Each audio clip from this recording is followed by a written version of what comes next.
Good afternoon. I would like to go ahead and call the meeting to order.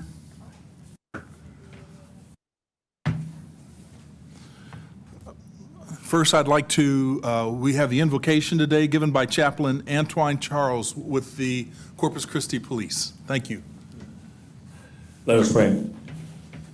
Father God, we thank you for what you've done already today. Father, we place ourselves in your hands to do this meeting today, Father. Open up our hearts and minds and help us to hear from you. May God bless each and every household here represented today. Thank you now for this time with you. In Christ's name we pray. Amen. Amen. Amen. I will lead the Pledge of Allegiance. I pledge allegiance to the flag of the United States of America and to the republic for which it stands, one nation, under God, indivisible, with liberty and justice for all. Honor the Texas flag. I pledge allegiance to thee, Texas, one state, under God, one and indivisible.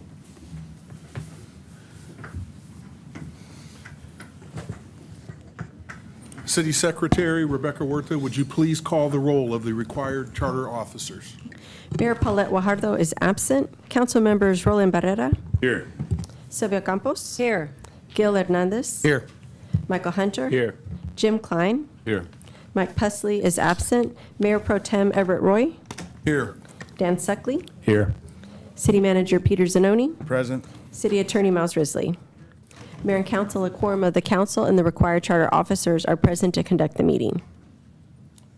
Thank you. Rebecca, would you please read the security briefing? Yes, sir. Actually, I'm going to have our Assistant City Secretary, Stephanie Box, do that for us today.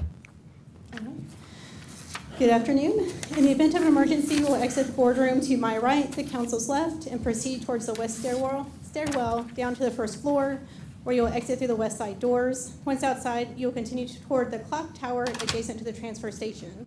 Secretary Huerta will account for all the council members, and I'll be the last one out to ensure everyone gets out safely. 3 things to remember during the emergency. Please do not use the elevator. Please only return once the all clear has been given. And lastly, if you need a shelter in place, we will do so in the west side stairwell. Thank you. Thank you. There are no city manager comments today? No comments today. We want to make sure you have plenty of time to hear the community. Thank you. Yes, sir. So it's 4 o'clock, so I will move to item number F, which is public comment. Before we begin, I will ask the City Attorney Miles Risley to review the council meeting rules of decorum. The rules will also be visible on the screens in the chambers and for the television audience. Mr. Risley, please proceed. Citizens are authorized and encouraged to present their views to the council on city-related matters. However, such should be done in a factual, precise presentation, and questions of council or staff are inappropriate. Loud, boisterous, profane, or obscene language or behavior is not allowed. Thank you, Mr. Risley. I'll be calling you in order which you signed up electronically. In person, public comments will be taken first, followed by the virtual public comments. Corpus Christi residents will be allowed to speak before non-residents. For those commenting in person, I'd like to remind everyone that a recording is made of the meeting. Please speak into the microphone located at the podium and state your name and address. If you choose to speak during this public comment period regarding an item on the agenda, you may do so. When the council is considering the item, you will not be allowed to speak again. Citizen comments are limited to 3 minutes. Non-resident comments are limited to 1 minute. For those commenting in person, there is a timer underneath the base of the microphone. It will let you know exactly how much time you have left to speak. Once your time is up, a buzzer will go off, and at which time we would appreciate the conclusion of your comments. If you have a petition or any information pertaining to your subject, please present it to the city secretary before speaking. So with that, I'd like to call our first individual, Samuel Fryer. I don't see him. Okay. Seeing that Mr. Fryer is not here, next, Mr. John Weber.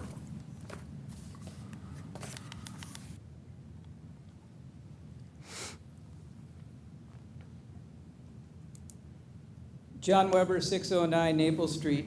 I will be addressing the mayor and city council regarding city-related matters within my constitutional rights according to the city attorney, section 5J. According to the city website, our reservoir levels on the 16th were 30.2%. That is down 0.4% from my last presentation last week. Next slide. I found another new car wash being built on Staples, not far from where I live. This is another Quick Quack brand, like the one I presented last week. As I pointed out last week, the permitting of car washes during a drought is very poor public policy. This questions the public's trust in our city government. Did you all know this company is headquartered in Roseville, California? So like other out-of-state corporations that have locations in our area, they use our water and the profits leave our state.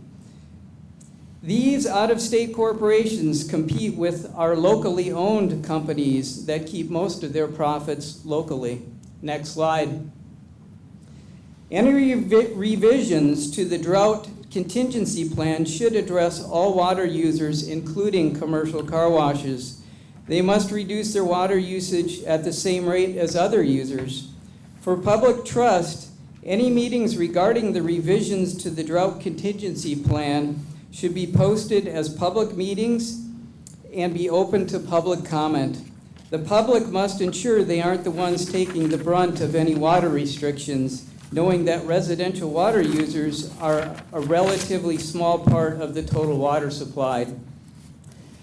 Speaking of public meetings, all meetings regarding negotiations of IDAs should be public and be open to the public comment. Public meetings with public comment build trust. I would be very disappointed to see these negotiations happen in private and end up with the city getting the short end of the stick. At this point in negotiations, the city should seriously consider annexing all of the IDAs. This would ensure the city fair tax revenues for today and for the long term.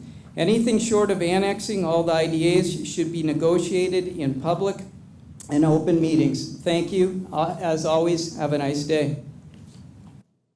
Thank you. Mayor Pro Tem, how do we address the issue about the quick wash or quick quack wash? How do we, is there something that we can do, City Manager Peter? So, Councilwoman, we last year when we entered into the, or over 500 days ago when we entered into stage one, that the issue came up. So I don't have it all memorized, but we did analyze what other Texas cities who have drought-prone conditions, what they do, and none of them prohibit car washes. There is a program that some of the cities have that provide a kind of a gold seal, if you will, to car washes that reuse water and that are water-wise and they're... Mayor, point of order. This is not on the agenda.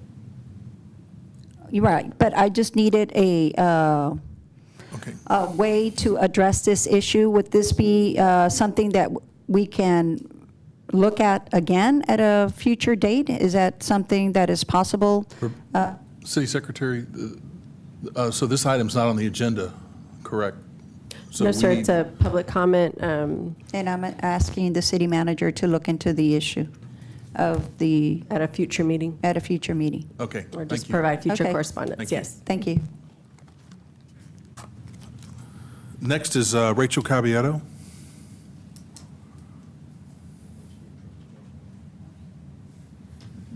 Rachel Caballero, 522 Hancock Avenue. It is a shame that the community has to keep staying involved in local city business because council, most of council and our city manager, city lawyer, attorney, and our city staffers are not only undependable, unreliable, but are not truth tellers. And to not give city councilmen, the city council people, information a week before, and this is, I need for you all to understand that desal is going to affect our community here. This is why we shouldn't have foreigners from other cities, other states dictating our city business, because they don't live here, they're living here temporarily, and they don't care about the impact that it's gonna have to our community. We live here, we're from here, our families are here, our homes are here. These desalination plants will destroy our area. Any idiot with common sense, even an idiot with no common sense will get this. And how you people on the dais cannot understand this is extremely alarming. It's extremely alarming. We have no water. We need water for industry expansion because the community doesn't need that. That's been determined by your own numbers, 16%. There's a strain on the power grid, but yet you guys are approving more industry and more crypto, right? So who's lying here? Where is the truth? These IDAs, why isn't there community involvement in determining what these IDAs are being put together for? Where is the transparency? We have a city manager who is throwing last-minute meetings and is only fulfilling the 72-hour obligation, knowing how many people are coming here for public comment consistently. I'm getting really sick and tired of people that are being funded by taxpayers and elected by the community not doing right by us. There is a lack of transparency here. There's a lack of informing the public. There's a lack of including the public in detrimental impacts of decision-making in this community. I would like for you all, I'm going to challenge you guys now to listen to the City of Ingleside's City Council meeting on Tuesday. Those people had a backbone. They represented their community. And I'm here to tell every single one of you today, if you stand up to the cronyism that we are being led by, the community will back you up. We will have your back if you stand up to industry, you stand up to these foreigners who are coming to our towns, putting us on unnecessary drought restrictions, putting environmental destructive desalination plants in our bays. I promise you, as a community, we will have your back. Thank you. Next, we have Susie Saldana. Thank you. City Secretary, are there any other public comments? No, sir, there's no virtual public comment, so public comment period is closed. Okay. With that, I'd like to go ahead and close public comment. And the next item is our consent agenda item, which consists of 1 through 21. Are there any current requests from council right now to pull an item for an individual consideration? Mayor Pro Tem, I'd like to pull item number 7. Number 7?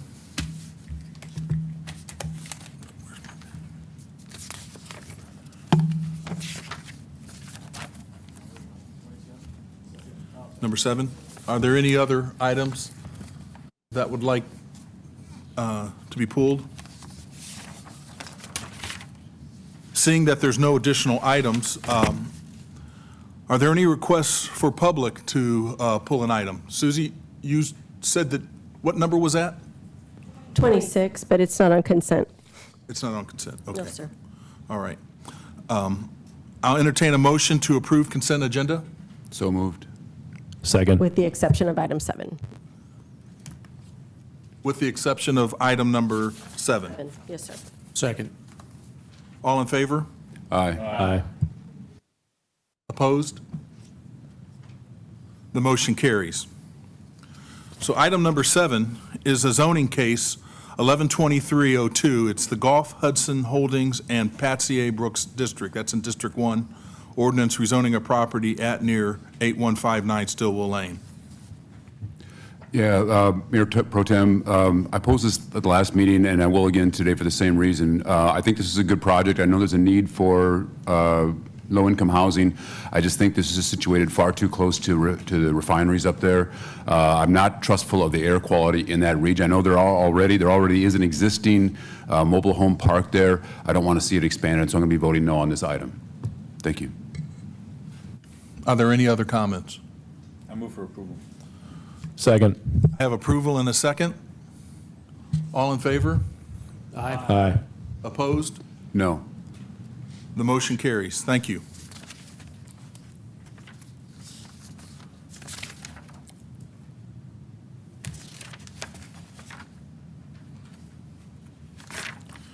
Next, we have public hearings, items number 22 through 24.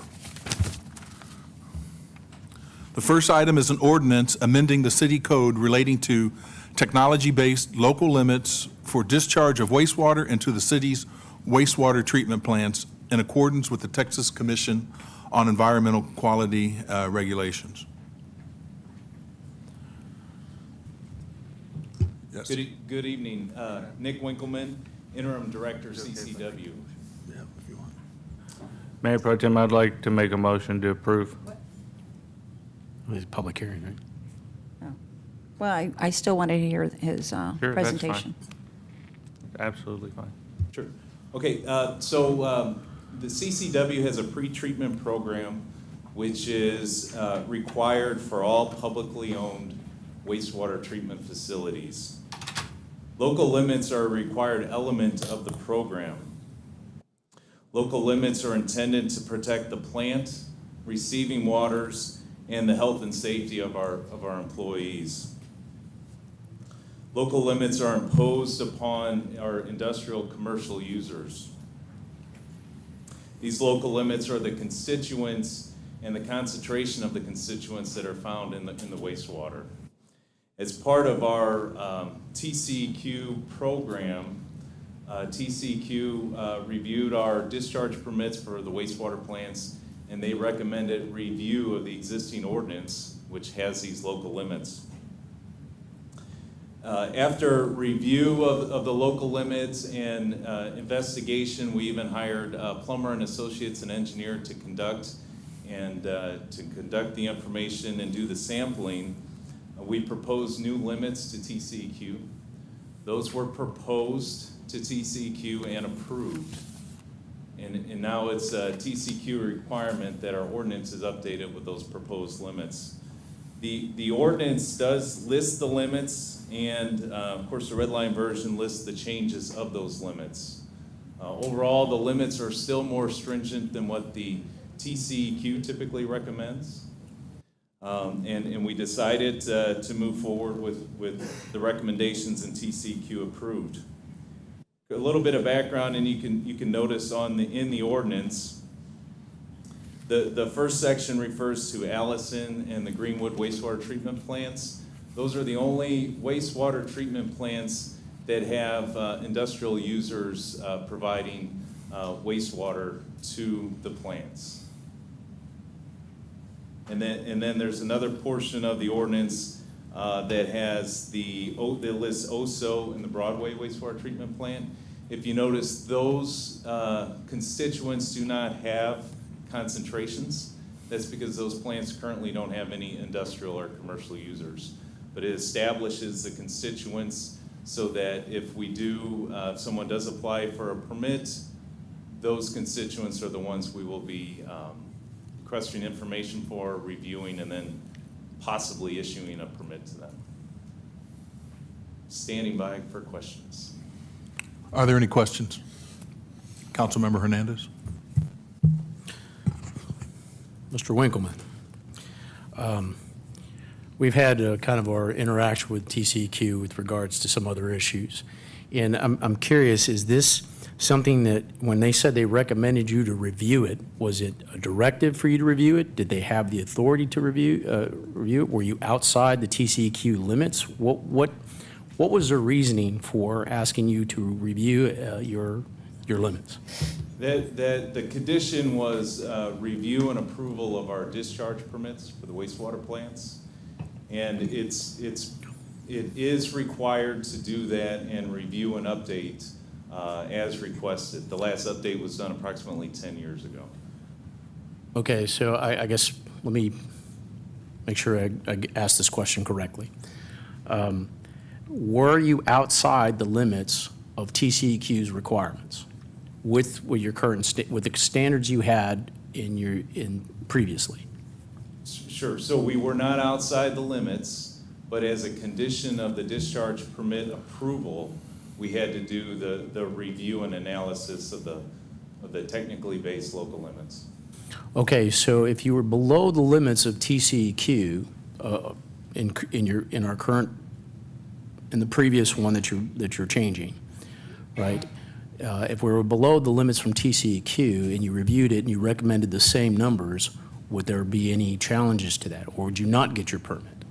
Yeah, I probably should back up a little bit. So the numbers are specific to the plants. They're specific to the conditions. They're specific to the system.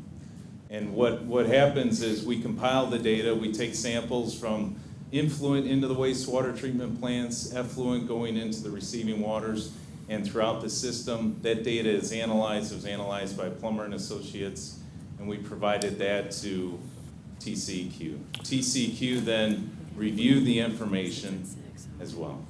Okay, so if, per se, we have our own standards that are more stringent than TCEQ standards, right? On what you're proposing. The numbers that were in the existing ordinance were more stringent than what TCEQ had recommended for the data that we submitted them. And just looking at the numbers, these are even more stringent than what we had previously. And you gotta look at each number, they vary. Yeah, some are a little bit they higher, some are a vary. little bit lower, a Correct. little bit changed. You gotta look at the specific constituent, yes, sir. Okay, so are we going to be held accountable by TCEQ by our own standards or by their standards? So the local limits in effect hold our industrial users accountable. So the industrial users are required to self-monitor their discharge. They're required to take quarterly readings and report them to our pre-treatment team and program. And So then- if they and then- don't meet our limits, what happens? Sure, if they don't meet our limits, then potentially there's fines and then also public notification. Okay, so we have our own limits on industry, and then TCEQ has limits on them that are at a higher level. Or those limits just for us? Yeah, these limits, the limits that are shown in the ordinance are solely for the two wastewater plants, right? Right, And Greenwood the and Allison. industrial Right. users, correct. Okay, so I just want to make sure, so we're held to the TCEQ limit, and we have a more stringent one that we're holding industry to, so we don't get above the TCEQ limit, and then TCEQ comes down on us. It's kind of, it's what I'm seeing here, but I want to make sure. So the intent of the technically based local limit program is to, one of the primary focuses of the program is to ensure that the wastewater treatment plant isn't upset and can operate as designed, so that there's no poor discharge into the receiving waters. So they're protecting, the limits are protecting the operation of the plant, they're protecting the receiving waters quality-wise, and that we stay within the conditions, and then they're protecting our employees.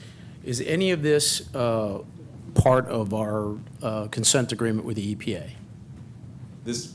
Well, so one thing I commonly say, everything wastewater related is consent decree related. Formally though, this program is not listed in the consent decree agreement. However, it's a requirement that, like I said, any publicly owned wastewater treatment plant, we have to follow these regulations. Okay, so last question. There's an indirect answer to that. You asked if it's included in the EPA consent decree. Violations at 3 of the plants are considered violations under the consent decree. So if you have a permit violation that we have as a result of this, then you could end up with it carrying through and becoming a violation of the consent decree. Okay, so last question. Are there any industrial companies that go to Greenwood or to Allison that are not in compliance with the new standards? Currently, they will all meet the new standards. They will all meet the new standards. Okay, thank you very much. Okay, at this time, I'd like to open it up for public comment. Any public comment? In the public hearing. That there's yeah. none, I'd go ahead and close public comment. I'll second Councilman Hunter's motion. You made a motion? Oh, Yeah. yeah, I forgot about that. Yeah, I did. We've got a motion from Councilmember Councilmember Hunter. Hunter and a second from Councilmember Beretta. All in favor? Aye. Aye. Opposed? The motion carries. Thank you.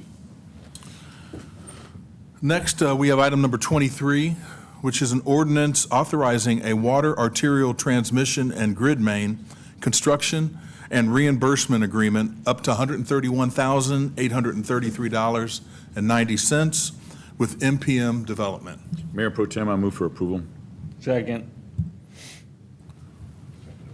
With that, I'd like to go ahead and open up public comment.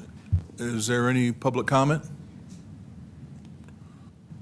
Seeing that there's no public comment, I will close. We have a motion and a second. All in favor? Aye. Aye. Opposed? The motion carries. Thank you. Mayor, Mayor Pro Tem, on item number 24, I should have said it earlier, but the staff is recommending to delay this by a council meeting. We're going to pull it from this agenda if we can. They needed a little more time to get it ready to be brought in front of City Council. Okay. All right, item number 24. All right, item 24 is pulled. Yes, sir. Next, we have the individual consideration items. It's an ordinance authorizing construction contracts to Tex Mix Paving Bay Limited and Anderson Columbia Company for fiscal year 2024 and 2025 residential street rebuild program. Got some handouts there.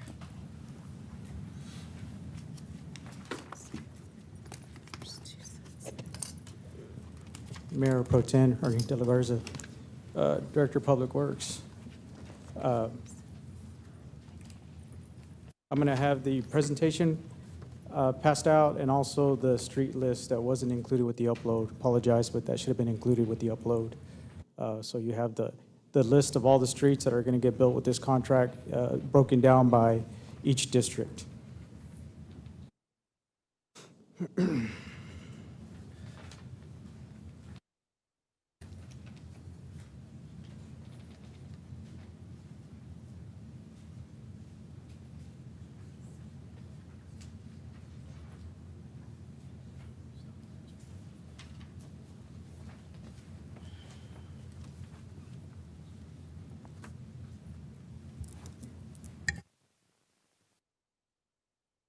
All right, next slide.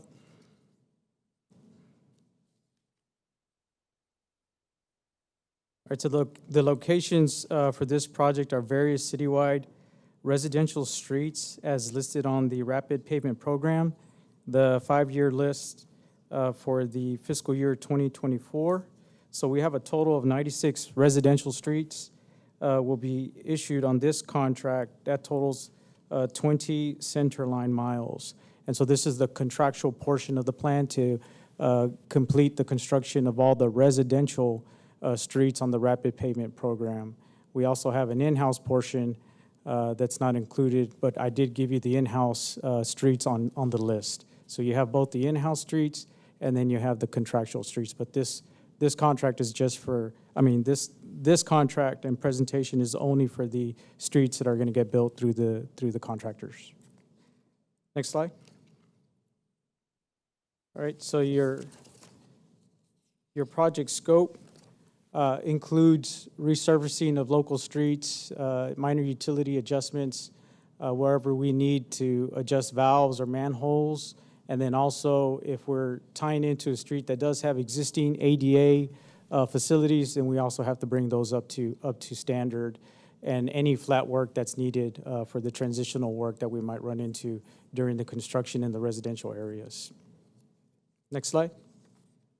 All right, so our schedule for this contract shows us going from May all the way to about February 2025. That shows the extension of the contract in case we want to extend the contract beyond the 270 days. So for this contract, we're going to give the contractors that received this bid 270 days to finish all the work on the list that we gave you. And so our hope or our intent is that they get all that work done in the 270-day timeframe. And then if they finish the work early, then we'll start bringing 25 planned streets into construction early, is what we're going to do. And the 25 planned streets are not on the list, but we can get you that if that happens. Next slide. Okay, so this slide explains where we have come with the program in terms of all the contracts that have gone to bid and have been awarded and what is left for us to do. So the first residential construction contract, that very first one was the older legacy projects. So we had those 3 parts that were remaining. And then the next check is the 2024 arterial and collector. That's the one that Anderson and Columbia was awarded not too long ago. And that one handled mainly the arterial streets on the rapid pavement program. This contract right here for 2024 is the portion of the plan that completes all the residential streets for the 5 districts. And so this one is in line with the rapid pavement program that we had approved council, which used to be the IMP. And then the last one that's left, it has been, the low bidder has been Mako Construction. So that one, if I'm not mistaken, when's it go to council? Yeah, that one will come to council for approval, but that's the part of the rapid pavement program that handles the maintenance of the construction, the maintenance of the concrete pavements that we have in the city. So that's really just joint repair for that part of the network, and that's only $1 million per fiscal year. Next slide. We did have pictures. I don't know if they didn't make it. Okay. All right. So that concludes the presentation. I'll stand by for any questions. Does Councilmember Hernandez? Okay, Ernie, I texted you earlier trying to get the information on the individual bid packages and which streets are under which bid package. Because we're approving 1, 2, 3, and 5, right? Correct. And 4 is not being voted on today. Bid package 4. Yes, sir. Okay, so which, maybe I missed it, but are the streets that are in bid package 4, those are going to come to us at a later date? No, we're gonna work on all of the streets with these 4 four contracts, and I understood that the next one is going to happen through another program. Jeff, you want to speak to that one?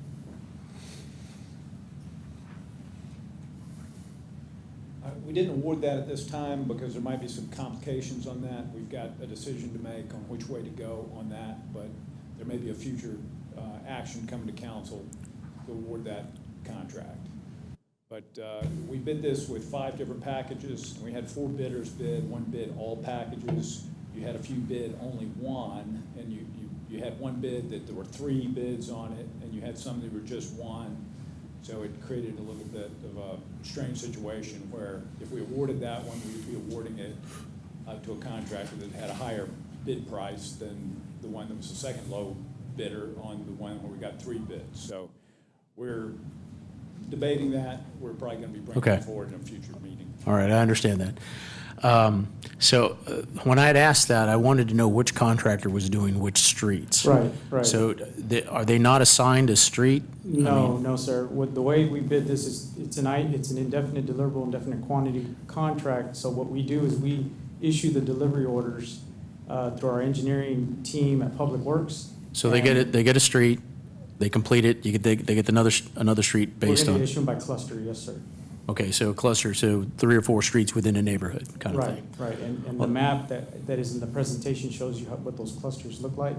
We will send out a cluster to a contractor. Say, for example, we have these 4 contracts.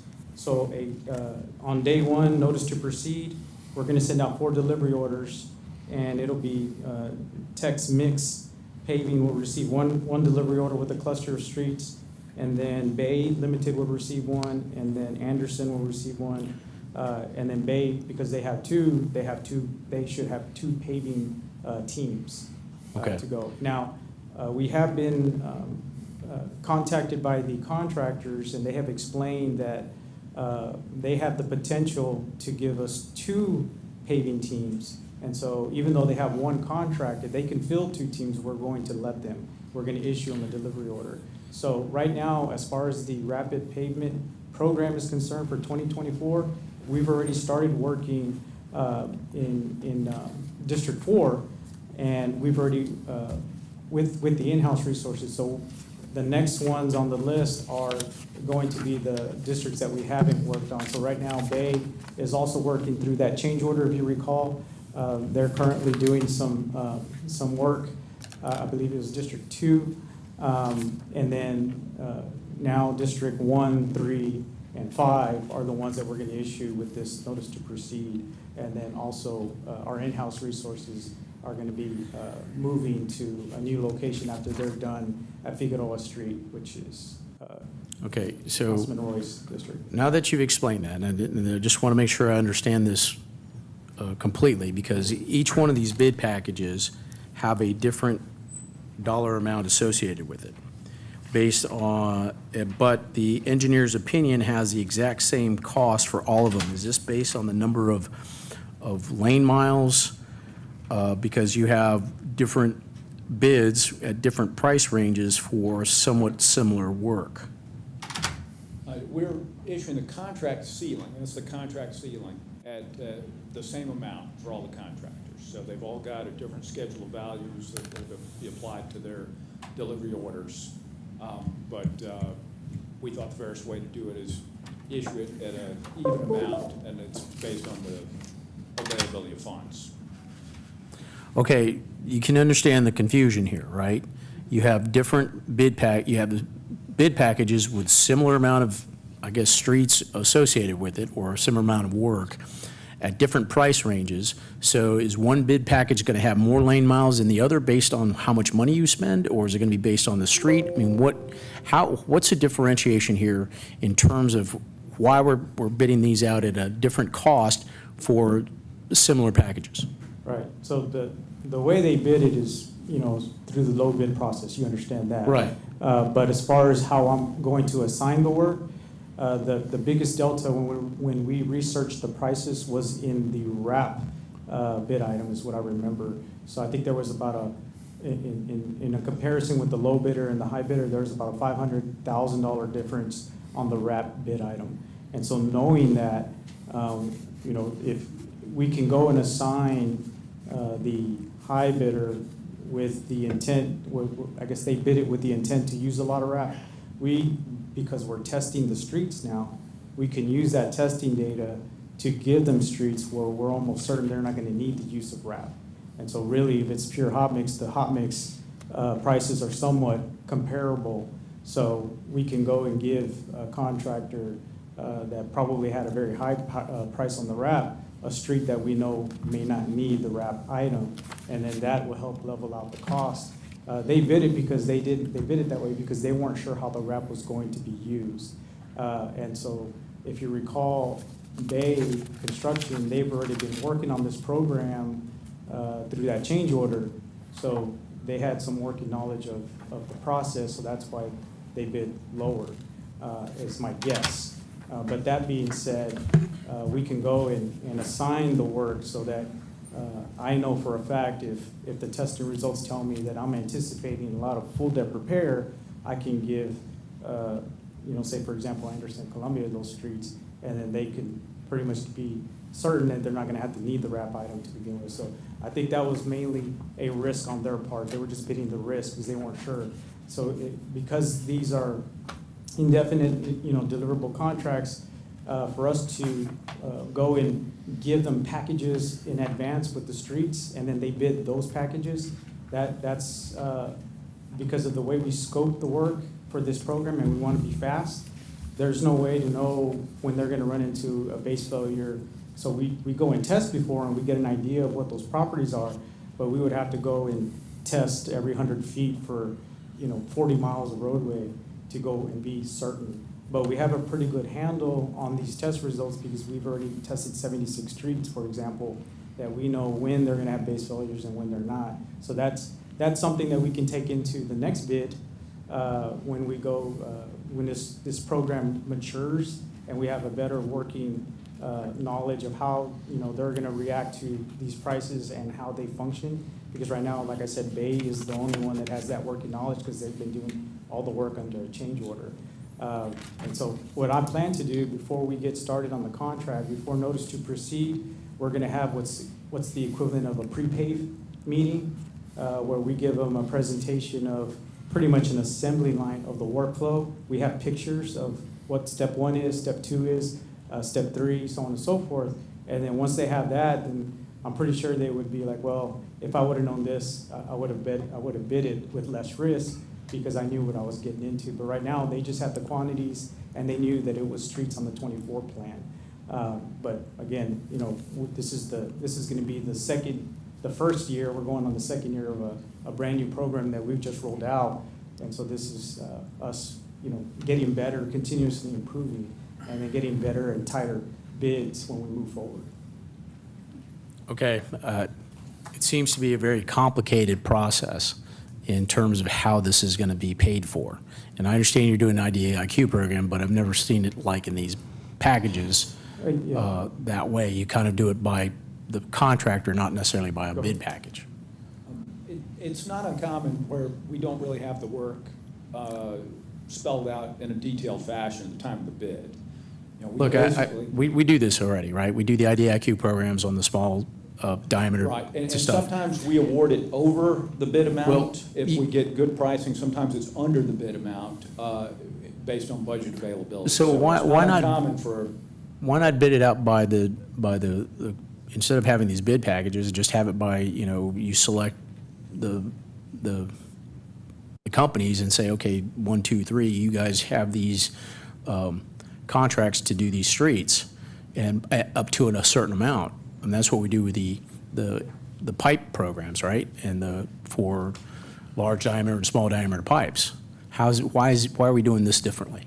Well, I mean, this is all the same. And sometimes we have multiple contractors under those programs. Right. But we select the contractor with an up to amount, not bid packages. Correct. Well, this is the same thing. It's an up to amount of $6 million. Their unit pricing is what was in their bid. But the task order is going to be prepared while they're working. So one of the benefits of doing this, you don't have to have it all the way designed and then go to bid and then start construction. You can be doing that design work, developing those delivery orders while they're working. Okay, so I get the sense that it's very similar to what you're trying to accomplish the other way. It's just presented differently. Because it led to confusion when I was asking, okay, well, what streets are under this bid package? Because that's what we did in the past. So I don't know. And Josh, do you have anything to address to this? I mean, how this worked? I do, sir. The reason why we bid it different than you all are normally used to, because if you will recall, when we first presented the RPP program to council, we explained that it was our intent to mass as much of the contractor community as possible towards the program. So we decided that instead of doing the traditional legacy single bid per company, we'll make it into 5 bid packets and then notify the contractor community that we'll be awarding the work to 5 companies instead of 1. And so that's how we ended Well, up the IDIQ program has multiple contractors. It's not just one contractor, right? So, but it's an up to amount based on what our budget is for that year. Right. And you assign the work as it comes up, or how it's assigned by the water department or wastewater department. Yes, sir. And I believe Wes is the guy that kind of manages that. It's somewhat, I guess, a little convoluted in the sense that the expectation was one thing, and when it wasn't that, it was a little hard to follow, because you just had one list of streets, and it was like, okay, well, which contractor's doing what? So, And if I could speak to that as well, sir. So as Ernie has stated, we're doing a continuous improvement process on this, and we sat down, tried to figure out how can we contract as many contractors as possible towards the RPP program. I don't have a problem and so with we did that. And then the reason why we don't specifically state, okay, this contractor will be assigned this amount of streets, this contractor to sign this amount of streets, because then that doesn't give them incentives to work. They already have guaranteed work, whereas we could say, hey, we're not gonna tell you what streets are guaranteed any work to you. So now we're put in a position where if we're issuing by delivery order and there's not no contractual commitment to specific streets, we can award the streets to the fastest moving contractor. I got you. I'm not, I don't think it's a bad, what you're trying to do is a bad, it was presented in a way that was kind of a mix of what we did in the past and what you're trying to accomplish now, and it did make sense. Exactly. Okay, thank you. Councilmember Klein? Ernie, I just want to get clarification. I think you mentioned before that if the contractors finish their share of streets, I guess, before the deadline, that you're going to try to introduce some projects that had been planned for the following year, 2025. Yes, sir. What are the contingencies if the contractor doesn't finish the planned project by the end of 2024? That's a good question.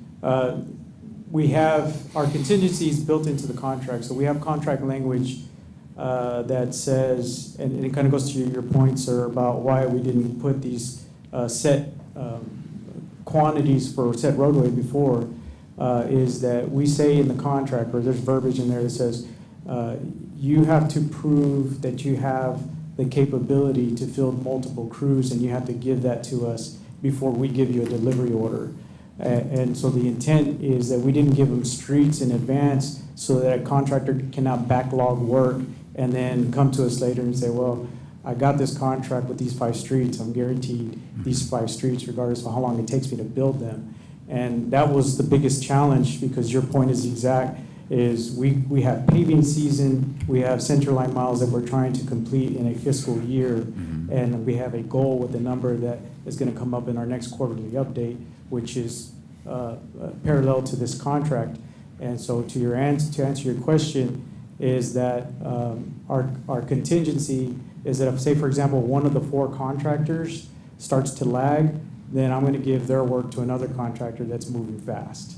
And so that leaves us that flexibility to where if I would have given them all set contracts with set roadways, then they would have just sat on that and said, well, this is my work, even though Jeff will come up here and say, I don't have to give anybody any work. That'll be a dispute resolution that will just hold us up in construction. But we try to anticipate that scenario from happening by putting those provisions in the contract to say, if you don't move within a certain amount of time and you're not mobilized out there, then we're going to pick up the phone and say, why aren't you out there? Right. And so that's actually has happened with us in Bay in the change order. You know, Bay started working on some other stuff. We picked up the phone, where you at? They said, oh, we'll be out there right away. They got back to work. And so it's really going to be us just really pushing them, being behind them to make sure that they're mobilizing and they're working, because the minute we turn and look in the other direction, they're going to take those resources and put them somewhere else. So yes, your point is exactly, we're going to have to be on top of the contract. Yeah, thank you. So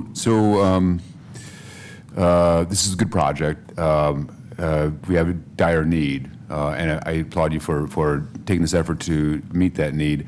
The only reticence I have about this, and I mentioned this to you, I guess, by email, is that contracting this work out is quite a bit more expensive than doing it in-house. So I assume that the reason we're doing this, talking about these contracts in the first place, is that our in-house crews are maxed. Correct, yes, sir. Currently with our workforce, we can finish about 10 to about 12 centerline miles per year during a good paving season. And so if you get that, it just had us by ourselves, we would be chipping away at about 10 to 12 miles centerline, 10 to 12 centerline miles per year.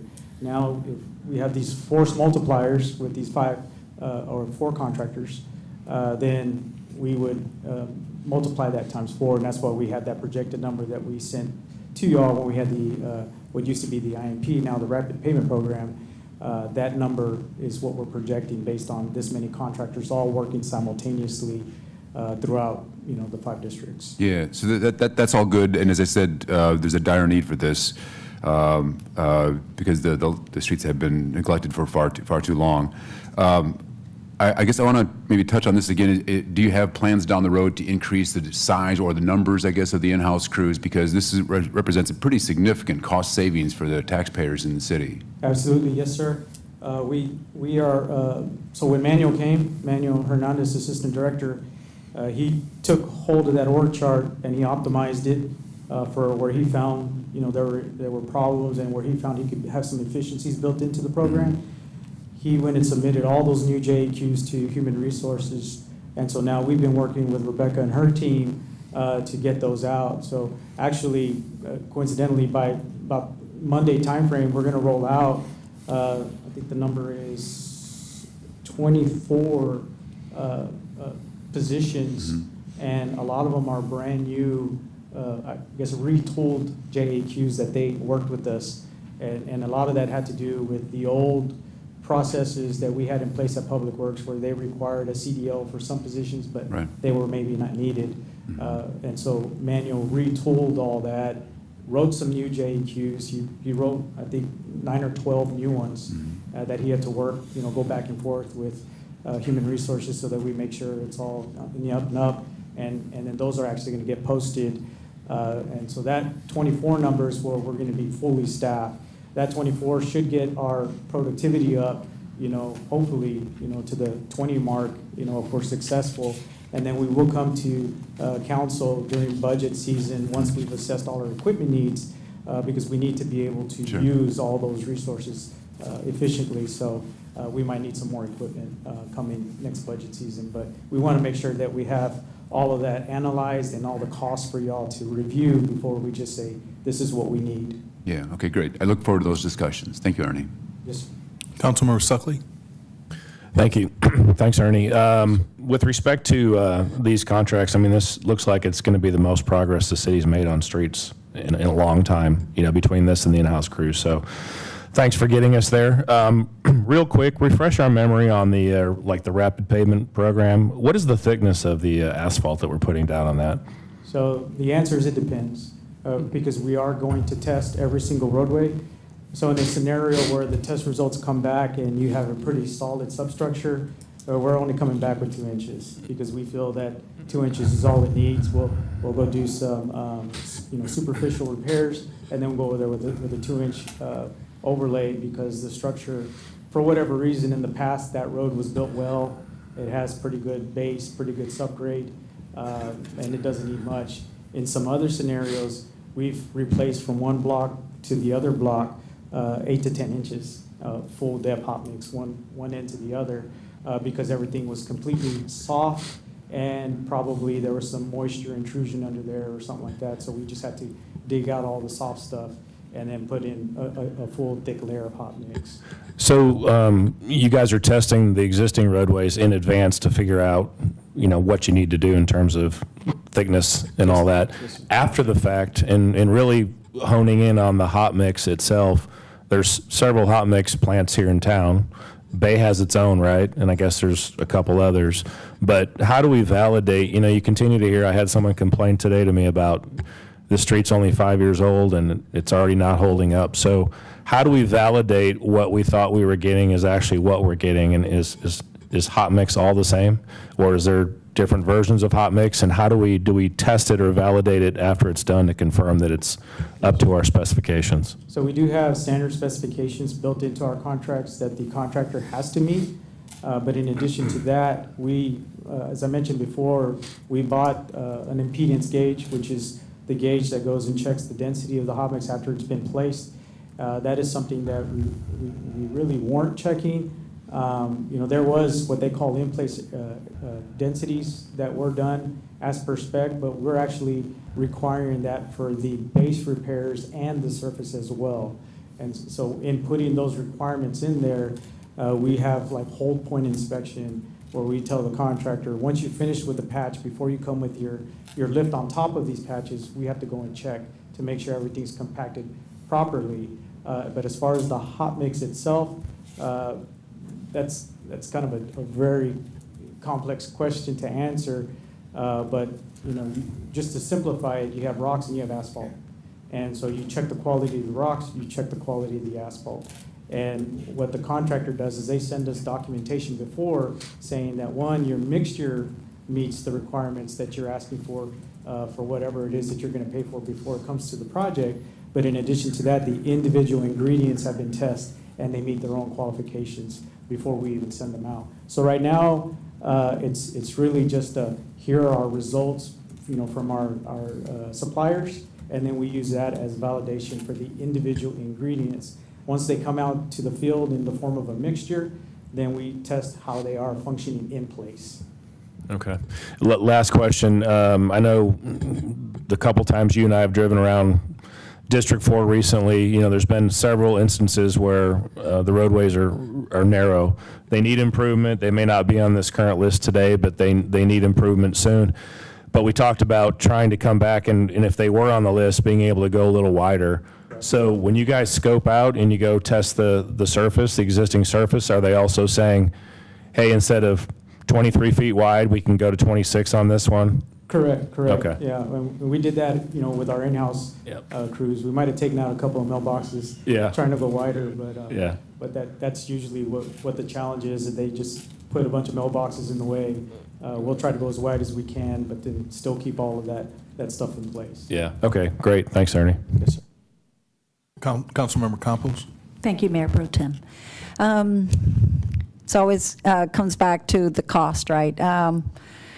Thank goodness that we do have the money, right, to do this rapid pavement program. But can you tell me, what do you think is going to happen with, since we cut back the $5.38 that we were paying before, what is it that we're going to have to do in order to keep this program and, hopefully, and just build on this program? How are we going to be able to continue to do this? You had mentioned before that the only reason that we're able to do it is because the residents were paying that amount. So what are we going to do? So right now we have, as per budget, we approved a 5-year plan. So that is, my budget is approved up to 28 as far as what we approved the IMP for.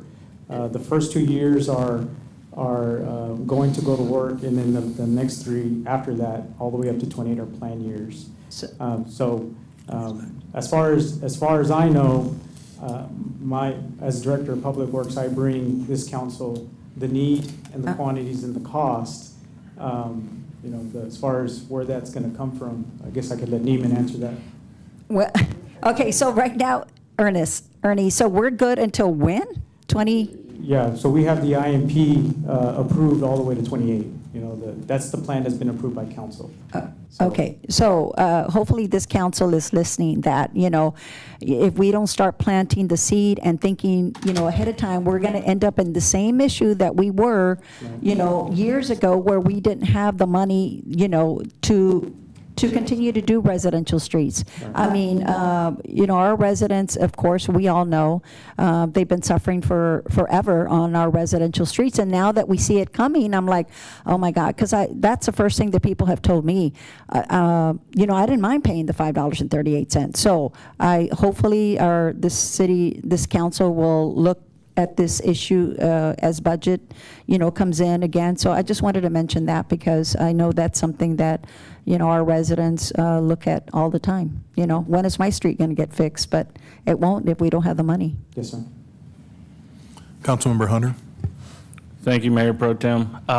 Just a quick bit of information for the council is in-house crews have been pushed by city council members since right before Rudy Garza served and have been backed by the entire council on getting in-house crews here for a long time. So thank you for what you've done.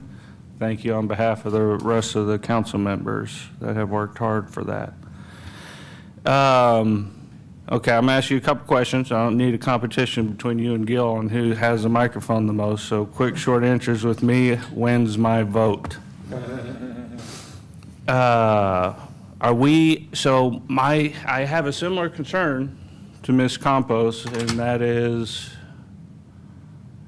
are we gonna make the same mistake that we did 35 years ago? And I don't think that y'all will. I think that y'all are a great team. I think you work hard.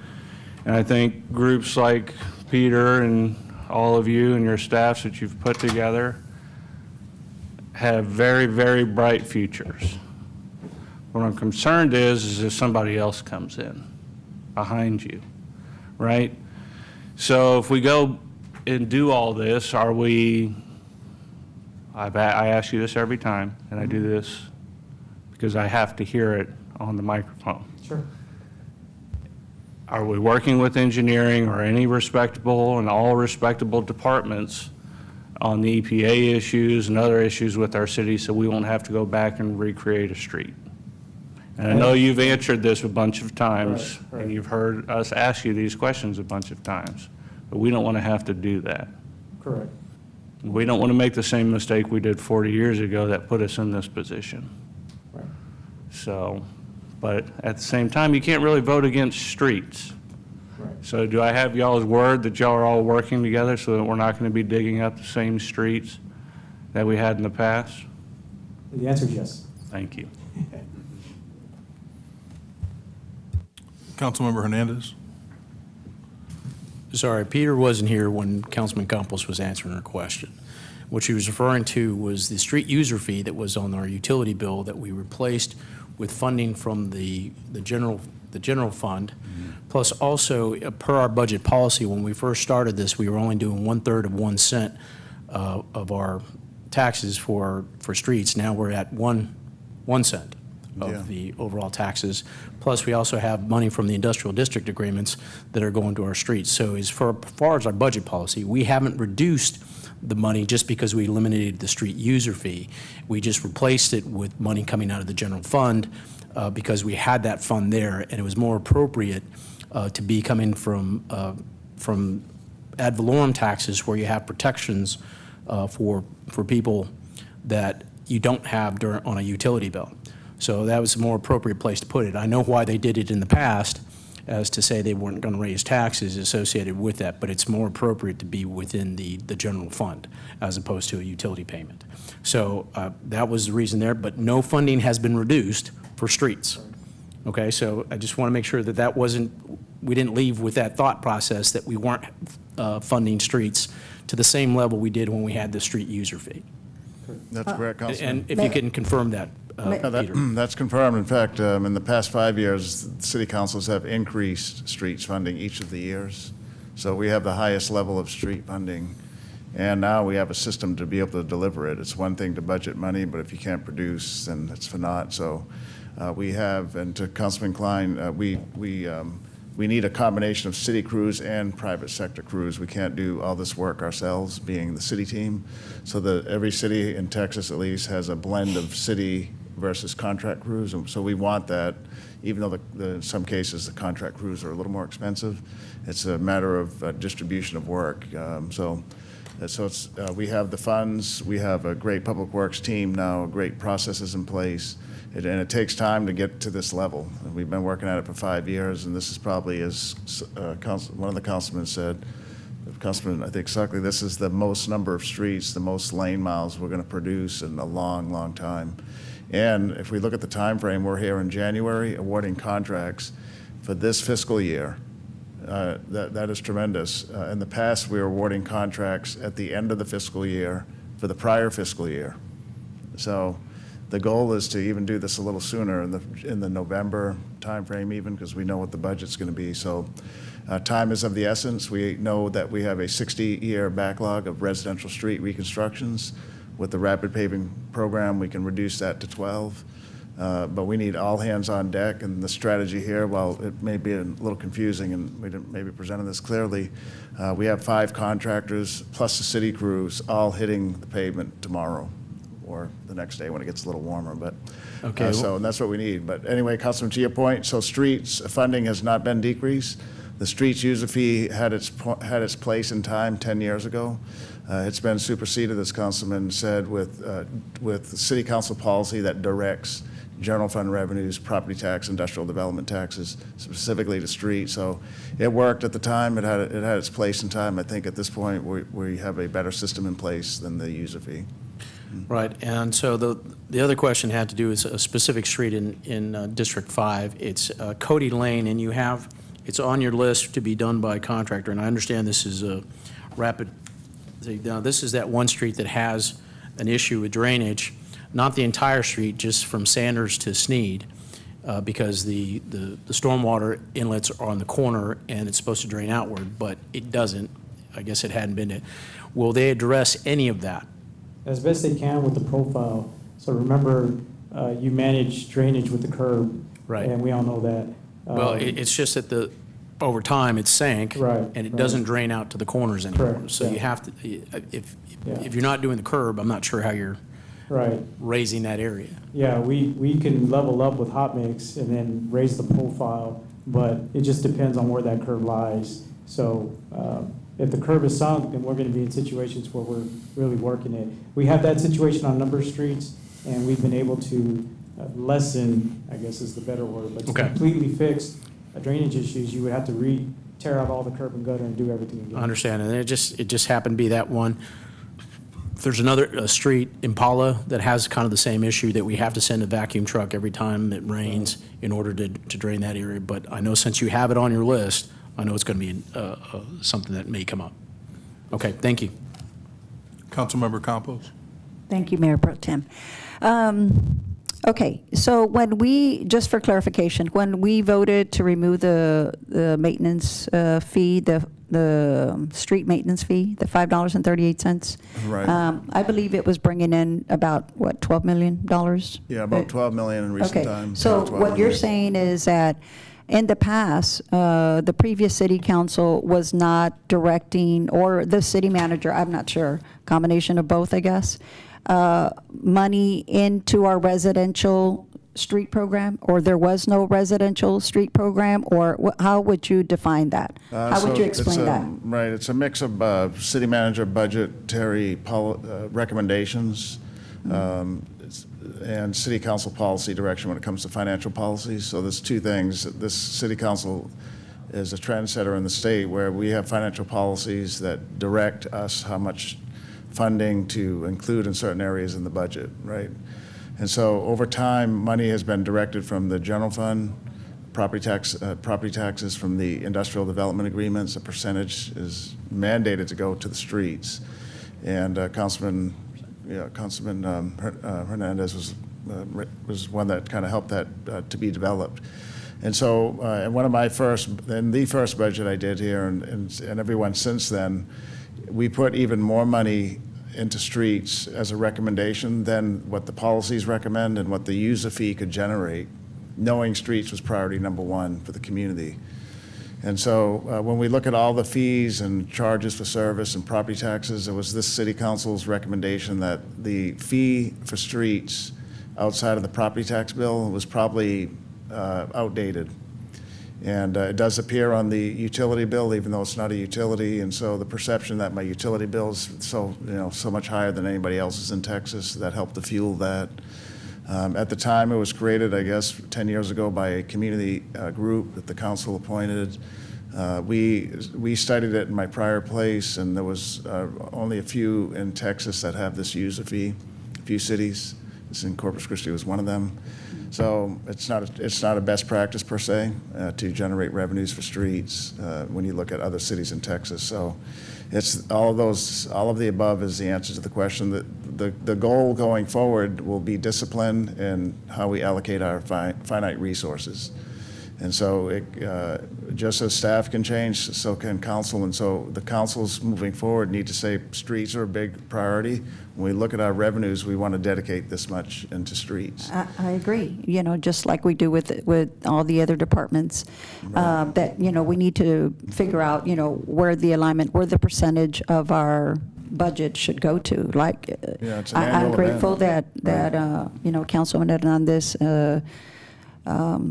encourage the council to start making the IDAs, or part of the IDAs, percentage of it go into the streets. But just in that same token, can you imagine if we hopefully in the future, with a better agreement with our industrial partners, that we can create we can start doing even more. I mean, believe it or not, building our own city department, our own street department, to have more money to do more streets quicker, better, faster. So again, yes, the IDAs are great, but we also, it depends on the council on how we direct our city manager to spend our money. So, it does start with that. Yeah. So, Right, just, yeah, agreed. thank you. Yes, ma'am. With that, I'd like to go ahead and open up for public comment.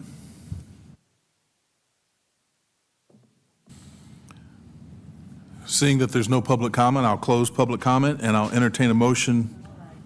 I move for approval. Second. Mayor Pro Tem, just very quickly, I don't want to belabor the point, but Peter's comments, kind of stuck with me, and this is one man's opinion. I think that the city should be striving to do all of this work in-house. This cost savings are so significant. I understand the situation we're in right now. We need to use contractors. I don't think that in the medium to long term we should be using contractors at all. In an ideal world, as this is a goal to strive for, 100% of this should be done in-house because the cost savings are so significant. Thank you. Okay, we have a motion and a second. All in favor? Aye. Opposed? The motion carries. Thank you.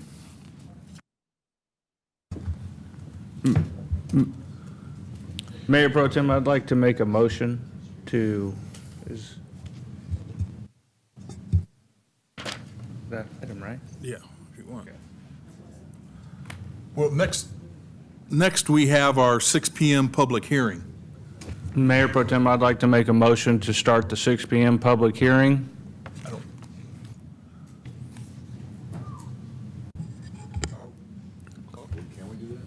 Miles, are we authorized to start that a little early, or?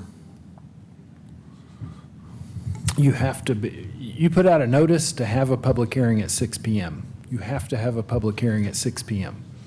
You have to be having a public hearing at 6 PM. You are not prohibited by law from listening to people on the subjects of that public hearing, but you have to be having a public hearing at 6 PM for the. So if we start now and it goes into 6 PM, does that mean that we can?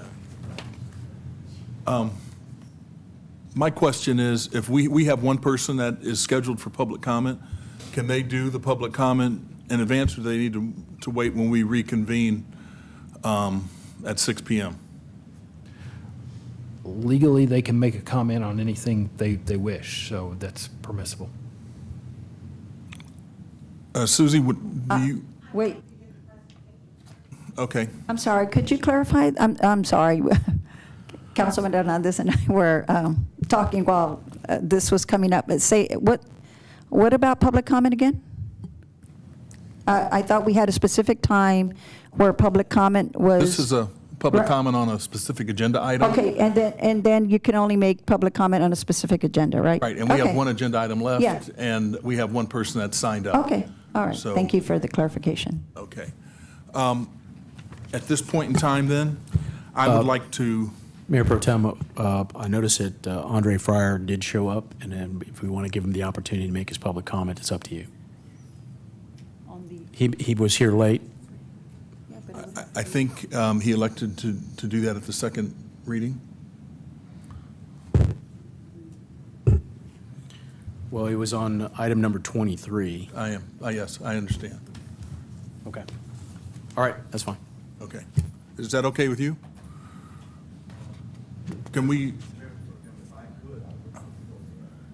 if public comment's over, can we, and he's here, can we? Yeah, you can. Yeah, the item's already been approved. So you're going to come back and, are you able to come back during the second reading? Okay, thank you. With that being said, we're going to take a short recess so that we can start the public hearing at 6 PM. Thank you.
Okay, we're good.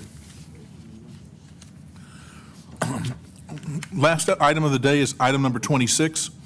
It's a presentation and discussion of water master plan, wastewater master plan, storm master plan, and roadway master plan, including related land use assumptions and capital improvement plans. Good afternoon, is this on? Good afternoon, Mayor Pro Tem and Council, or good evening, I think. The presentation, and hopefully it comes up here in a second, there it is. The presentation is a culmination of nearly 3 years of effort. Development Services working with, thank you for cutting on the mic, Development Services working with the operating departments, Public Works, who is here, CCW, who is here, and the consultant we hired, Pete Dawson, who is here. Al, can I interrupt you? I Sure. apologize. No problem. One thing I wanted to mention, that we do have some of the SEAC members here, and I just wanted to welcome them, and also the consultants. Thank you. Thank you. So what I like to do with this presentation, and many of you attended the briefings that we had, thank you for that. I like to go through the presentation. It's changed a little bit because a lot of information was brought up by yourselves, and there's been information outside, whether misinformation or not, but I want to address it all so that all of you have a clear understanding of exactly what these plans represent and how they will be implemented in the future. At the end of the presentation, of course, we can answer your questions, either the consultants or the operating departments, or of course myself, and hopefully we can get these issues addressed so that when it comes up on next Tuesday, which it will, the 23rd, and the second reading will be on the following Tuesday, the 30th. Hopefully it goes through like a hot knife through butter. So, with that, next slide, please. How we got here, right? Very briefly, the mayor at that time, Joe McCombs, directed Development Services to investigate alternatives to the trust funds, and that's in the simple form. We spent the next 18 months talking to the creators of the trust funds. That would be Larry Urban, that would be Fred Brazelton, and that would be Carl Krull. In addition to that, we met with builders, we met with developers, all stakeholders, right? And we found out that there was a third-party consultant, Duncan and Associates, hired in 2006 to investigate alternatives to the trust funds. And we reached out to them. They were still in business in 2020, and we asked them to update their report. They did, and the recommendations then in 2006 and the recommendations in 2020 was to transition from trust funds to impact fees. With all that being said, we entered a very thorough RFQ process, and in March of 2021, the city of Corpus Christi entered into a contract with Pate Dawson Engineers to do several things: to update the land use assumptions, to develop comprehensive master plans, water, wastewater, stormwater, and roads, and to develop their associated CIP projects that support those master plans. Next slide, please. This entire process follows Texas Local Government Code 395. The backbone of this process is this group, the Capital Improvement Advisory Committee. Each of you had an opportunity to appoint a member to the group, and I thank you, Mayor Pro Tem, for recognizing the members that were here, because that group, along with the operating departments, along with development services, and I can't leave out my legal staff as well, we've worked tirelessly to present what is before you today. I think it's very thorough, it's very detailed, and we didn't always agree on everything, but ultimately what is in front of you is a very thorough, well thought out process. As you see, and here are the members to the right, all of the members that were there. There was a change of council in the middle of this project, right? So several members were removed, others were added, but still they added value to the process, which is before you today. I wanted to show you that the graph above shows the state law requires 40% of the makeup of the Capital Improvement Advisory Committee needs to be from the development community. As you see below, 53% is our makeup. So I think it's a great cross-section across the environment of the city, and it provided great input and ultimately led to the development of the documents that you'll see today. Next slide, please. One of the questions that was asked in our briefings that I wanted to make sure you were all aware of, everyone understood, is every plan that we do feeds up into the comprehensive plan. If I'm not mistaken, the comprehensive plan was last adopted in 2012 or 2013, but everything we do feeds up into that comprehensive plan. The comprehensive plan basically represents the city's big picture vision, right? The area development plans, which are the strategic plans of the certain areas of the city, they represent the strategic planning to carry out the vision that we said we wanted to do in the comp plan. The master plans, whether they're the master plans that are in front of you or the urban transportation plan or the hike and bike or whatever, those plans represent tactical planning to create documents to implement that vision. And then ultimately the capital improvement projects. And so that there's no confusion, it says CIP, and you see here people saying capital improvement plans, capital improvement projects. Texas Local Government Code uses the wording plan. But in reality, they're not CIP plans, they're CIP projects that will need to be planned ultimately to implement. The CIP plans represent technical documents and costs needed to create the built environment that ultimately will bring forth the vision that we wanted, that was represented in the comp plan. This is the hierarchy of the planning of our city, right? So many have asked, well, if we approve the master plans, water, wastewater, stormwater, and roads, what happens to the plans that are already here and existing? Well, those plans will be supplanted, right? Now, you're all thinking, well, geez, we come here every Tuesday and we amend these master plans. We amend the water master plan. We amend the wastewater master plan. What are you going to do with that, right? Pate Dawson has not been contracted to do the amendment work. We focused on the master plans of our area, right? But eventually we know we have to integrate the plans that we've amended into ultimately what we hopefully will approve next Tuesday. However, we have to determine, and that's the we as legal, the operating departments, the consultant, how far do we want to go to say, hey, we'll cut off the amendments, and now this becomes the updated master plan going forward. So there's still some work to be done, but I wanted to make sure to let you know and explain how the process works and how we are proposing it'll work so that hopefully there's no confusion. Next slide, please.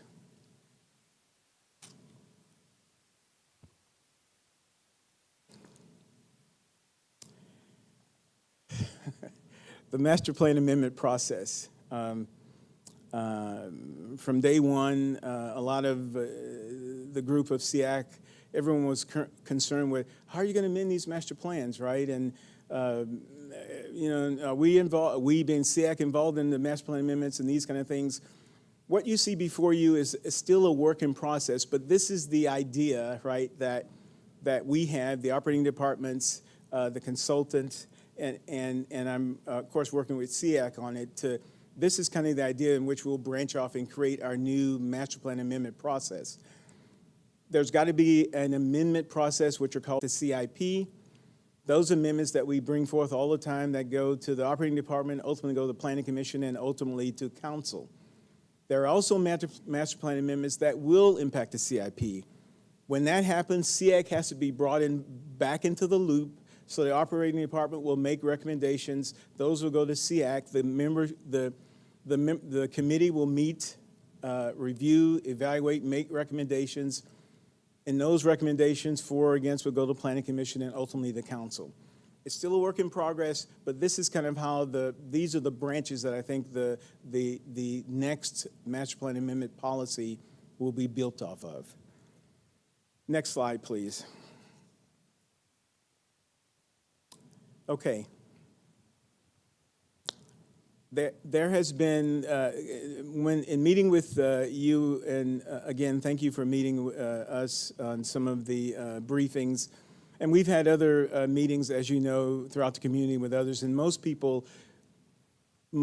question our growth numbers. Right off the bat, I want to share with you that Every area development plan that's approved by council has a growth number for that area, right? And you see there some high, some low, some, as I say, with Midtown, I think is going to go to Bayside, updating. But every area development plan has a number. This is how we perceive we're going to grow. SEAC members looked at that, kind of brought an assessment of their own, and as you see to the far right-hand side, and ultimately end up with a total overall city growth rate of 1.3%. A lot of individuals, many of you and others in the community questioned that for several reasons. They felt, hey, if you jack up the growth rate, that'll jack up the CIP numbers or estimates, which will ultimately jack up the impact fees that you will want to charge. Others felt, hey, 1.3%, you're way out of the ballpark. We are desperately sinking, right? So as you see to the left-hand side, you see the numbers from 2010. You see the numbers in our last census was 2020. That change was right at 1%. But since 2020 to now, we have fallen a negative 0.5%. As you see at the bottom, that MPO just makes this blanket statement that could scare everyone. Hey, population growth, population and jobs through 2050 are declining at a rate, as you see there, of a negative 0.02%. Is that accurate? Is that true? Demographers, one will say one thing, others will say another, right? But, and I said to you many times before, my job is to help facilitate development in the city of Corpus Christi, and that's what we'll do, right? Regardless of what the number says. But I wanted to specifically address this growth rate issue because whether the growth rate is 1.3 or negative 0.02, the CIP projects that have been slated and developed to support the master plans that we bring into you next Tuesday would not change. The growth rate only kind of is a timeline that says how long will it sit on the shelf. If growth skyrockets, then you'll be needing to do plans much quicker and you'll be pulling them down. But if it is slow or hopefully not as declining as others will say, that means the project will just sit on the shelf, right? But in no way does the growth number, I should say it this way, that is how the growth number impacts the CIP projects. I just wanted to make that clear to all of you so that, and I know you may have heard noise or misinformation, but I just want to make that clear so that there's a better understanding. Next slide, please. I also thought this was very important. Because I wanted all of you to see, and I didn't do it in a briefing. I realized I should have done this in a briefing because I wanted you to know that it was overwhelming. All of the items, right, all of the master plans and all of the capital improvement projects were overwhelmingly passed by the SEAC members. That's a democracy there. It wasn't, everyone didn't always agree, but overwhelmingly there was consensus to move this forward. I think it's important that you know that, and I've come to you before, and even I've said at the Planning Commission, I know the Chairman Miller is here, and I made the comment then and I make the comment now. Many of you have said to, and when we were sitting, when we had the two briefings, the two workshops at the end of the year, many have said, and I'm paraphrasing here, wow, it's like drinking from a fire hydrant. How can we possibly, learn all of this in the time needed before it comes to me for consideration? My response was, it's not really for you to be an expert or learn. You can if you want to, but each of you appointed a SEAC member, and you can just reach out to any SEAC member and say, hey, give me your thoughts on this, because for 2.5 years or more, this is what we produced, right? Everyone has, even the nays, you see the yays and the nays, but everyone has been involved, whether they voted thumbs up or thumbs down, everyone has been involved. You would be better served to reach out to all of them and say, hey, I have a question on this, or I have an issue with that. What did you guys do, or how did you think, right? Overall, I want to make this statement too. should the plans move forward and get approved, all master plans, and you remember the sheet I gave you, the comp plan, the area development plans, the master plans, and the CIP, all of them are living documents. And as you know, I say jokingly all the time, I come here every Tuesday, and we're always amending something, right? So nothing is chiseled in stone like, oh my gosh, whatever. If something happens, a big development comes in that's not in our planning, a Costco's, a Top Golf, or something, right? And it says, hey, this is really going to, kind of affect how our city operates. We may need to do something. SEAC will convene. We'll analyze all the information, make recommendations for amendments to the master plans, and all of that will be brought to Planning Commission and ultimately the City Council. These are living documents. I just wanted to show you that reasonable, responsible, dedicated individuals were involved in this, and those same individuals voted to move this forward. So, next slide, please. Okay. And I should have said this first. We had council briefings all last week, I think. And I was out, and because it was just the most inappropriate, it's just bad timing, right?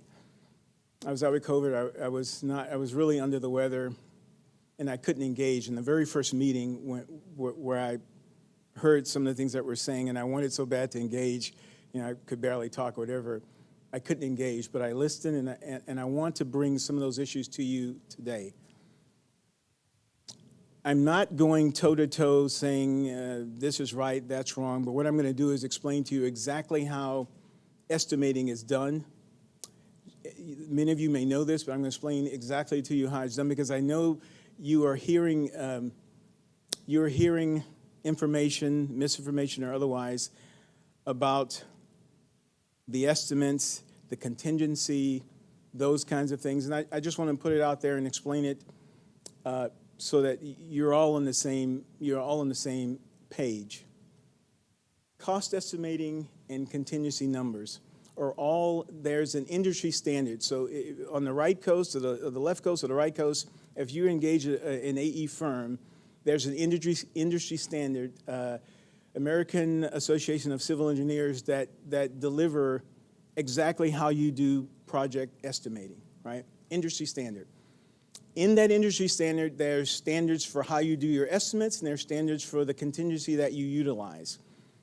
There have been conversations about the contingency of the capital improvement projects that are on these master plans. So without reading all of that, I'll summarize this way. Everything hinges on project definition.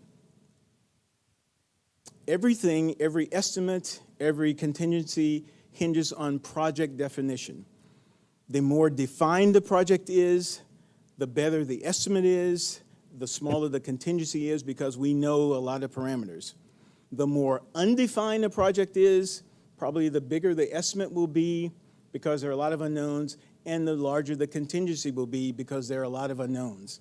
Now, I said to you earlier, 395 calls these CIP plans. In my humble opinion, and I'm not an engineer, these are projects, because there are no plans outlining, hey, this is how I want to extend that infrastructure, this is how I want to build this lift station. These are just projects saying this is what we want to do. Our CIPs, get it, I said ours, and that's just us collectively together.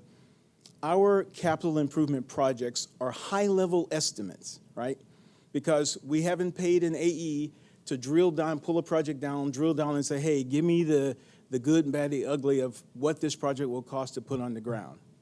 We're not there yet. These are just high-level estimates that are, and I use this very technical term, placeholders.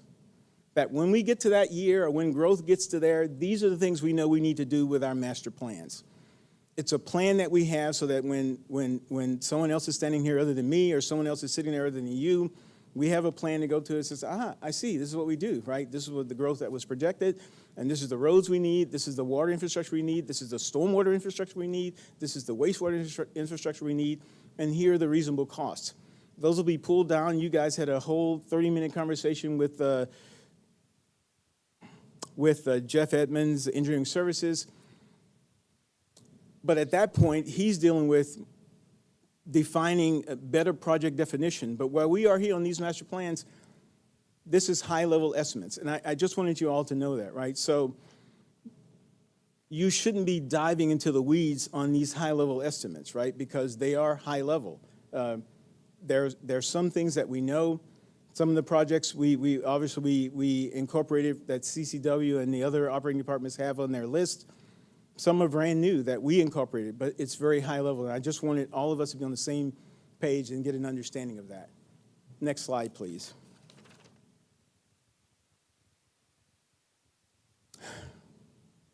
Again, this was a discussion the week that I wasn't in, and but I wanted to bring this before you today.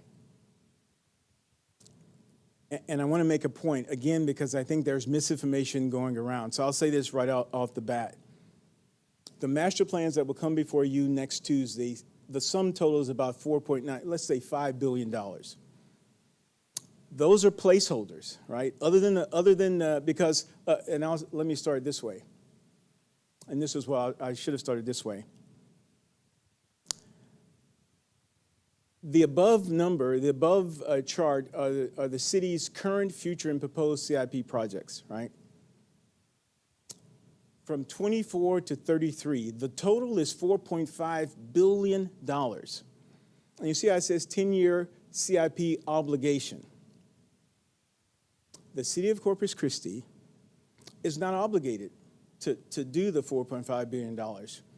We do what the FY budget can sustain, right? You're not encumbering that money. You don't have to put anything aside. These are just placeholders. The CIPs that are in the master plan that will come before you Tuesday are just placeholders. You don't have to encumber any money. You don't have to set aside anything. You don't have to do bond projects or whatever. These are just placeholders for planning purposes, so that when something comes online, we know exactly what we want to do in water, wastewater, roadways, and stormwater. Now, there has been a concern, and maybe it was said, and I don't remember because my head was all over the place, but there has been conversations that said, we're committed to this, right? But I wanted to assure you, you're no more committed to the 4.9 than you are to the 4.5, all right? And if I'm not mistaken, and I've got my attorney here to help me out, CIP projects can only be approved two ways. They're in the FY budget, or they're approved under a voter's bond that then amends the FY budget. That's the only way.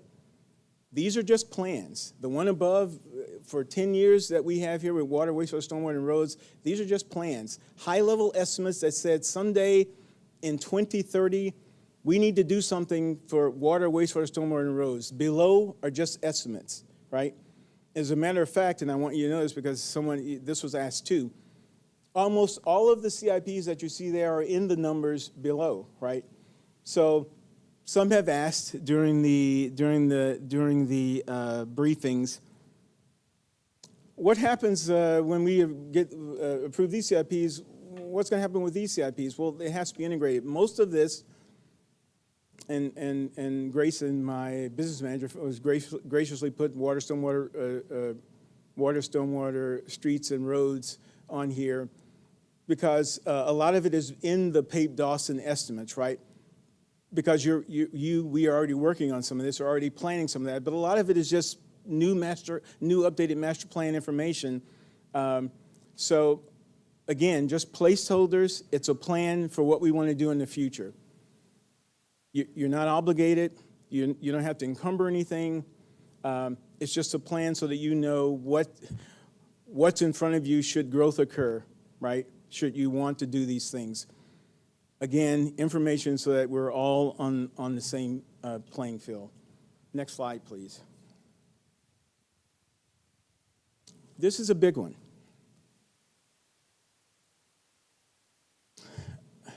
This is a big one, and I'll say it this way. before 2001, and this is the first sentence, I'm not going to read all that, and out of respect for you, I'm not going to read all that, but I'm going to get to the point. Before 2001, cities would charge impact fees kind of all willy-nilly. There was no basis for what, you're charging me $5,000 a unit, a housing unit, or as Kim would say, a service unit, or $8,000 a service unit. There was no basis, right? The developers said, hey, we had enough, and they go to the state capitol and says, hey, you've got to fix this. So in 2001, the Texas legislature linked capital improvement projects with the master plans, right? They are one and the same. They're synonymous. It's not an either or. And the primary reason they did that is so that municipalities like us have a basis for why I'm going to charge you X amount of dollars per service unit, right? Now, what I'm going to share with you is off script, and it's totally free. There have been conversations that said, hey, we should separate the master plans from the CIPs. Is that possible? Absolutely. We can do anything, right? And that separation brings many questions, right? Why would we do that, right? Because if we separate the master plans and improve the master plans, and then we study longer the CIPs, if these CIPs change, what has to happen? The master plans have to be updated to reflect whatever we change. If they don't change, the question will be asked, well, why did you have to separate them, right? Again, totally for free, I have a team of people, not just the operating departments, but the SEAC members themselves,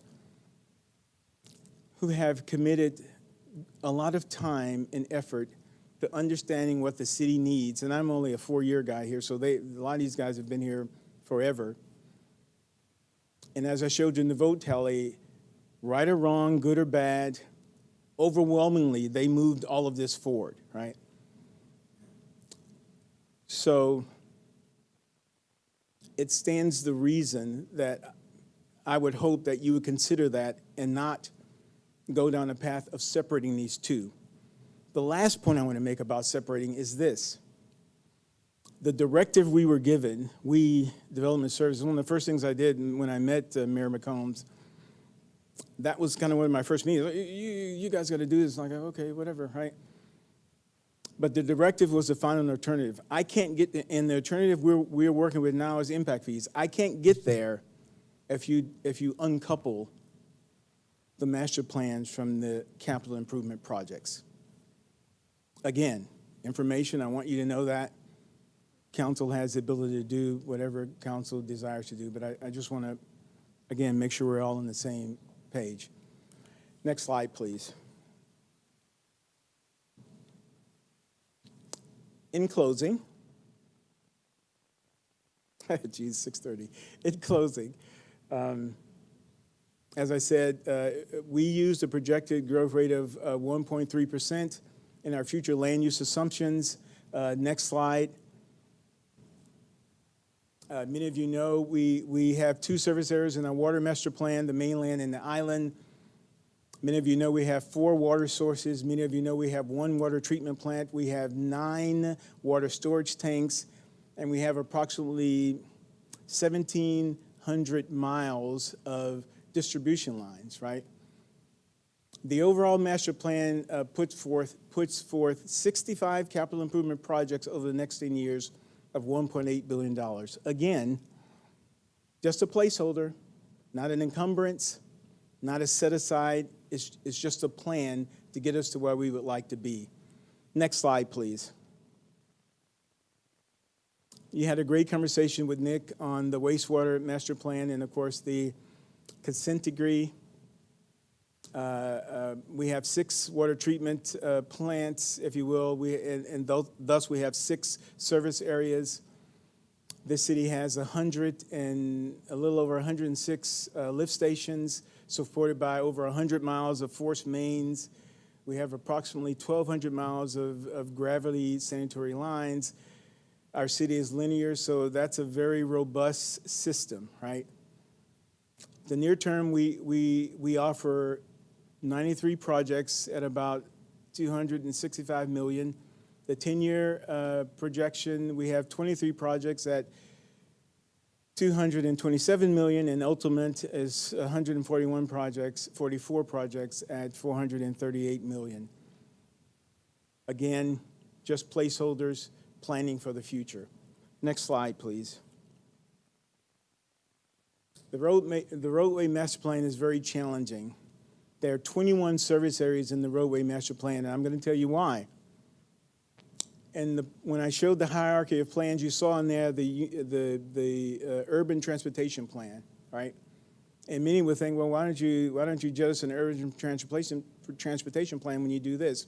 But the urban transportation plan is not only in the city, but it's also in the ETJ. This plan is just in the city limits. And because of that, the local government code requires no more than 6-mile increments. Because our city is so linear, we have 23 service areas from Cal Allen to the island, right?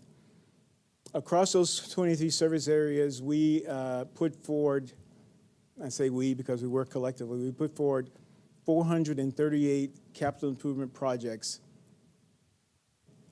that total $1.5 billion. Again, these are just placeholders, planning documents for where we would like to be in the future. Next slide, please. Finally, the stormwater master plan. Many of you were concerned and asked about, did we coordinate with the county, and we did with the Tri-County study. A lot of effort went into this plan as well. Ultimately requiring 29 capital improvement projects across the service areas that total $697 million over 10 years. All of that being said, I thank you for your time, and not just myself, but the consultants are here. Thank God the operating departments are here, and we're here to answer your questions. Thank you, Al. At this point in time, does council have any questions?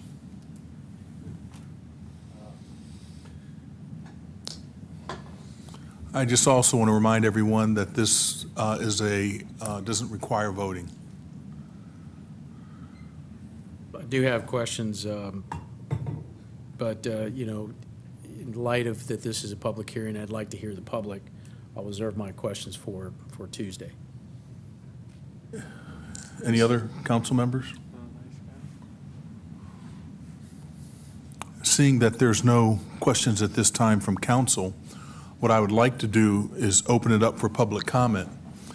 And we have first Susie Saldana, who's already signed up. And if there's anyone else that wants to provide public comment, if you don't mind, if you come to the second row, then I'll have an idea how many people want to speak. Susie Luna Saldana, 4710 Hackle. You know, I heard this presentation, and what attracted me to it really is every time he said food. Okay. So this must be very highly paid consultants, right? So I'm hoping that they come up with something usable. I got the deal of the bookmark because I am concerned about the money and the attachment of the money. I've expressed that to several of you. And he called them bookmarks, which made it a lot easier for me as a common person.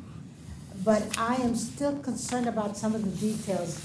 I would like to hear from the people that actually were there, and you have a committee that does it.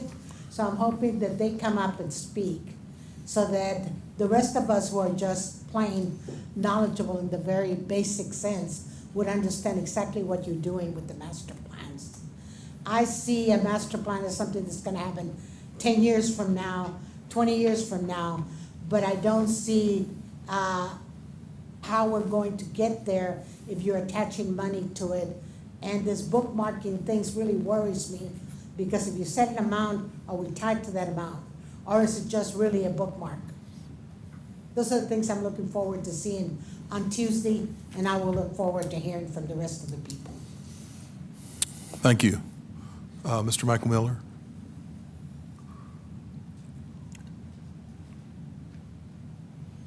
Michael Miller, 51 Camden Place. Whenever I come to talk to you guys, whenever I come to talk to CCISD or Del Mar, whoever I come to, not gripe at, but just express concerns, because I'm always just expressing concerns. And the underlying theme behind why I express concerns is because I take a 40,000 foot look at affordability within our community, and wanting to make sure that whenever the citizens say they want a Costco or they want something like this, that we're providing a welcoming environment for a new business to start in the city of Corpus Christi. And I've shared this with some of y'all, but maybe some of you haven't. But I sat in on a SEAC meeting, and they were discussing at that meeting the fee structures and what that would look like and things like that. So I was taking notes, and I got out my calculator and I ran some math. Back in 2016 was the first time that I really was made aware of how high our building permit costs were in the city of Corpus Christi. And that was made evident whenever I presented the building permit fees to a client from Ohio that was representing AEP for the project on Crosstown. And it was a $22 million project on 22 acres of paving, 95,000 square foot building. And so I ran it all out based on the fee structure that was presented. And whenever I presented the permit costs to the owner, he fell out of his chair. He said, I've never paid $186,000 for a building permit, and I've built this same building, 25 times across the United States of America. And I said, oh, and I said, that's interesting. He kind of cited some different building permit fees. But then I fired back at him. I said, but hey, at least we don't have impact fees, right? And he said, yeah, that's true. And so we moved on.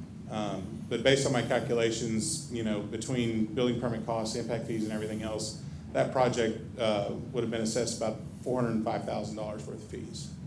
So that's big dollars. And I understand how they're arriving at these numbers based off the CIP plans and the costs associated with those CIP plans and the growth estimates associated with those. And I understand that it's all malleable and it's a living document and everything else. But if I'm the first guy to the dance and I'm coming to Corpus Christi and I want to, build a Costco or a Atomic Golf or Top Golf or whatever, and I'm looking at these things and I'm doing my due diligence, I start adding everything up. Okay, well, what's it going to cost to build the building? Well, we built this building over in Phoenix and it was $10 million. But in Corpus, you got windstorm standards and it's going to add 10 to 15% on top of that. So we got that. Our insurance rates, what is that going to cost? That's going to be more expensive. Let's take a look at, okay, what's the permit fees going to cost? And you start adding all these things up, and then you're like, I can go build this building in San Antonio or in Austin or Houston and have less fees and less insurance and less, cost just to be there and have a larger base. Thank you. So I just want to make sure that we're keeping our city open for business, and this is just one thing in a list of many things that are hindering that. Thank you. Is there any additional public comment at this time? Seeing that there's no additional public comment and no further business, this meeting is adjourned.